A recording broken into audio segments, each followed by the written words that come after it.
Thank you, everybody, for coming to the Aaron Torres Podcast YouTube page. If you could do me a quick favor, see that little subscribe button at the bottom of your screen? Go ahead, click that subscribe button. Really does help our channel grow, our audience grow, and I really do appreciate it more than you know. So click that subscribe button. Appreciate your support. Now, here's the video that you came here for. Who are the teams that no one wants to see in their bracket? I'll tell you what, by the way, keep dropping your questions. I see a couple good ones in the chat that we may have to discuss here momentarily. But Torres, who are the teams that nobody wants to see in their bracket? All right, so this is what we're going to do for this conversation.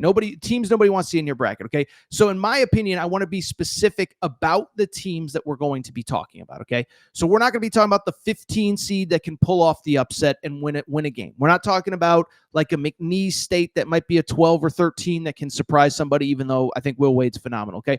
What we're going to talk about is specifically those teams kind of in that 6 to 11 seed range that could be in a Sweet 16, could be in a Final Four. And by the way, because I'm a man of the people, what we are going to do, we're going to give you the BetUS odds to make a Final Four, courtesy of the BetUS Sportsbook. So now to be clear, this is not national championship odds. This is just to make a Final Four, because I think these 5 teams all, if they get in, have a realistic shot. Maybe 4 of the 5 do. I don't know if all 5 do. But let's dive into the 5 teams that I think you just do not want to see in your bracket. The odds, courtesy of BetUS Sportsbook, to make the Final Four. Team number 1 in the BetUS Sportsbook that I believe could make a run in the NCAA tournament, it is the Texas Tech Red Raiders. Texas Tech's odds to make the Final Four, plus 600 according to BetUS. By the way, I mentioned it off the top, but BetUS, first-time deposits, you get a 150% deposit match when you use the code YouTube150, and then your second and third deposits, you get a 125% deposit match as well. So take advantage of that offer from BetUS. But team number 1, Texas Tech, odds to make the Final Four, plus 600. Let's go ahead and dive in, because I think, I think to me they're the most underrated team maybe in all of college basketball right now. I mean, I just don't think people realize how good this team is. They're in the top 10. First of all, I don't think how many people know they're a top 10 team right now. But think about these wins. At Houston, only team to win at Houston. Just won at Fog Allen Fieldhouse. We can blame Kansas for a lot. Kansas only has one other loss at Fog Allen, and that was against Houston in a game where Kansas led with like 8 seconds to go by whatever. They blew a huge lead late, okay? So Texas Tech has won at Houston. They've won at Fog Allen. I don't think people remember this. They beat BYU at BYU. Now, BYU is a much better team, but you're talking about 3 of the top 5 or so teams that you've not only beaten, but beaten on the road, and they also split with Arizona, beating Arizona. So of the top 4 teams in these standings, Texas Tech is sitting at number 2, I believe, and they've beaten number 1, number 2, and number 3, or number 1, number 3, and number 4 throughout the season.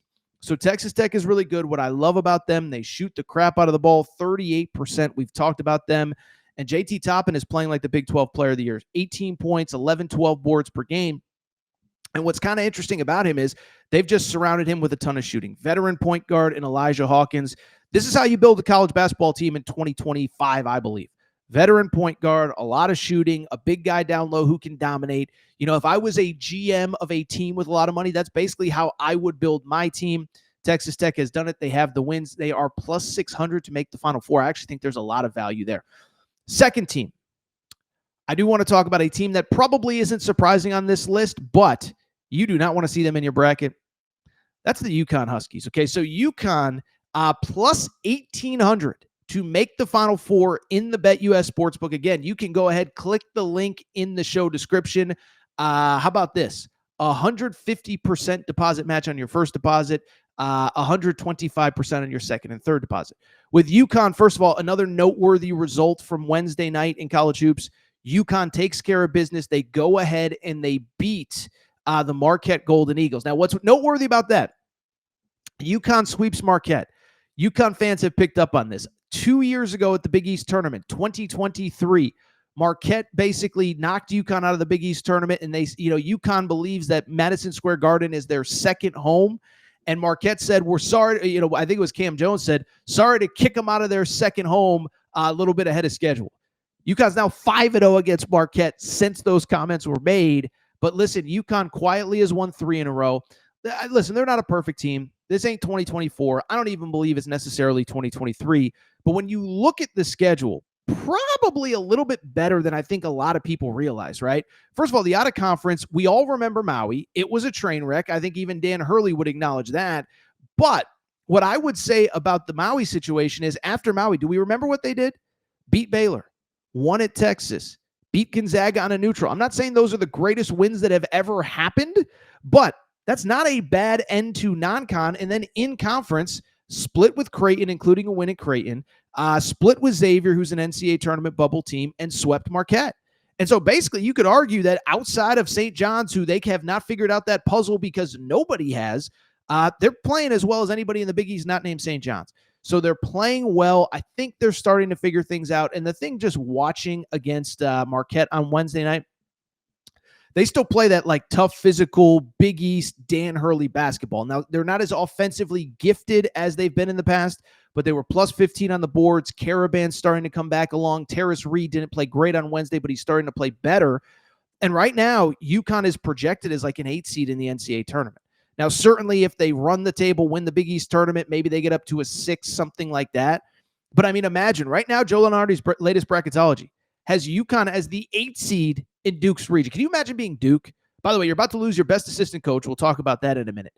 Then you get UConn in round 2. You can say whatever you want about UConn. Those grown men, Caravan, Hassan Diarra, Terrace Reed, they ain't going to be scared of Cooper Flagg or Malawach or whatever. So very interesting team to monitor. UConn is a team that I would not want to face plus 1,800 in the BetUS Sportsbook to make the Final Four. Another team that I absolutely think can make a Final Four, we've discussed them a lot the last couple of weeks, the BYU Cougars. Okay, so BYU right now in the BetUS Sportsbook plus 1,600 to make the Final Four again. Promo code YouTube150, first-time deposits, 150% deposit match on your first deposit. BYU, is there something else to say about BYU that we have not said yet? 7 wins in a row, but I think what's noteworthy about the wins, there are a lot of teams that could go on a 7-game winning streak, but in the heart of Big 12 play, look at who they've beaten. 5 straight wins against teams that are going to the NCAA tournament, a sweep of West Virginia, a win against Kansas at home, a win at Arizona, a win at Iowa State. So great wins, playing confident, fearless. And I think the other thing too, they got the pieces to make a real run here. Veteran guys that have played in the NCAA tournament, 4 guys returning off last year's NCAA tournament team, plus Yegor Demon, plus Keita, who was a transfer, plus Mawat Mag, who was a transfer, Mawit Mag, I should say. I always trip up his name. Very talented team. The pieces fit. They're playing well. I mean, I don't think it's like this crazy thing to say that. I know BYU, by the way, has never made a Final Four in program history. So I know I'm projecting something that has never happened before, but I'm saying, would I want to see them in my bracket? I don't think so. Like UConn, they are currently a projected 8. Now, the latest brackets were all kind of done before the Iowa State game, so maybe they get up to a 7. I think what's worth noting with BYU, and I think it's obvious, but I'll mention it anyway. Because of the religious rules of the school, they can only play in a Thursday, Saturday bracket. They cannot play in a Friday, Sunday. And so, and I think people know, but Sunday school, students aren't allowed to do anything. And so basically, I just bring it up because that might impact their seeding a little bit, where there's not as much flexibility. Would they have been a 6? Now they're a 7. Would they have been a 7? Now they're an 8. That's something to monitor. But if they're a 7-8 seed in your bracket, I mean, imagine being Michigan State, imagine being Tennessee, getting through this entire season and seeing them in your bracket as a 7 seed. It's just something worth monitoring. We'll see what happens in the Big 12 tournament. Now, what's worth noting, the one team that I do not think they match up well with is Houston in the Big 12. BYU is locked into the 4 seed, Houston locked into the 1, which means that if both teams win their opener, they would face Houston in the semis. A little bit of a tough draw for them. Doesn't change the fact that I would not want to see them in my tourney bracket. Couple other teams. Let's go to a team that I think has just been completely off the radar the last 2 months or so. And we get it. It's because of the conference that they play in. It's Penny Hardaway's Memphis Tigers, man. And listen, I'll say this. By the way, Memphis plus 3,000 to make the Final Four. I think that is actually great value. But listen, with Memphis, first of all, credit to them. I know Penny Hardaway's been kind of a guy that's gotten under a lot of people's skin, Kentucky fans, Tennessee fans, Rick Barnes, the Fist, etc. But we got to give him credit. 1, first conference title for Penny Hardaway as the head coach of the Memphis Tigers. They just won the AAC. Congrats to them. I think he's kind of matured as a coach. He's talked about how he builds teams, how he coaches teams. But the thing with Memphis is that I think it's easy to forget. They have an insane out-of-conference resume. I mean, think about some of these wins that Memphis has in the out-of-conference. They beat UConn and Maui. Don't forget this. They beat Michigan State in Maui. Michigan State, the team that is probably going to win the Big Ten regular season title this weekend. Memphis beat them in Maui. Memphis won at Clemson. Remember who did not win at Clemson? Duke did not win at Clemson. Kentucky at full strength did not win at Clemson. Memphis beat Missouri earlier in the year. Memphis beat Ole Miss earlier in the year. So you talk about those frontline wins. Now, listen, we know they have to front load their schedule because of the way that the AAC is and as bad as that league is. But don't forget all of the teams this program has beaten. They clinched the regular season title on whatever it was, Tuesday night. Congrats to them. That is a team I would not want to see in my bracket. Really quickly, another team I would not want to see in my bracket, the last one. And they're a little bit off the radar because I don't even think they're officially in the NCAA tournament yet. But I'm going to say it. You guys are going to get mad. You'll make fun of me in the chat. I wouldn't want to see the Arkansas Razorbacks. By the way, how about this? Arkansas, as of now, does not even have odds to make the Final Four in the BetUS Sportsbook. I think basically anybody on the bubble does not have them at this point. But and by the way, I'm not saying Arkansas is going to the Final Four. What I'm just saying is imagine them being an 11 seed or a 10 seed in your bracket. Good freaking luck. Okay, so obviously with Arkansas, we saw the win over Vandy, dominant win in dominant fashion. I still think there's work to do, right? I think if you lose to Mississippi State at home, you lose your opener in the SEC tournament, you could be putting yourself in danger. I don't think this team has shown me over the last 6 weeks that is going to happen, though. And you look at the frontline wins, win at Kentucky, sweep of Texas, win against Missouri at home, dominant win at Vanderbilt. I mean, if you can win those games, you can win games in the NCAA tournament. It's also worth noting, by the way, at Auburn, they were in that game until the final 2 or 3 minutes. Alabama at home, Texas A&M on the road, they were in that game until the final 2 or 3 minutes.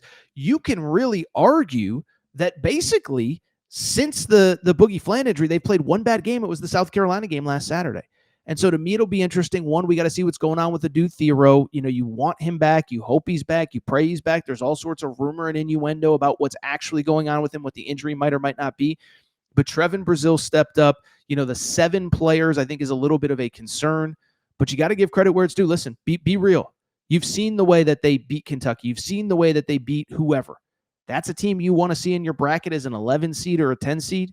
You think about it, you're a 2 seed. Arkansas against whoever. You want Arkansas in round 2 with DJ Wagner, with Trevin Brazile and Carter Knox the way he's playing, and Adu Theroux maybe back.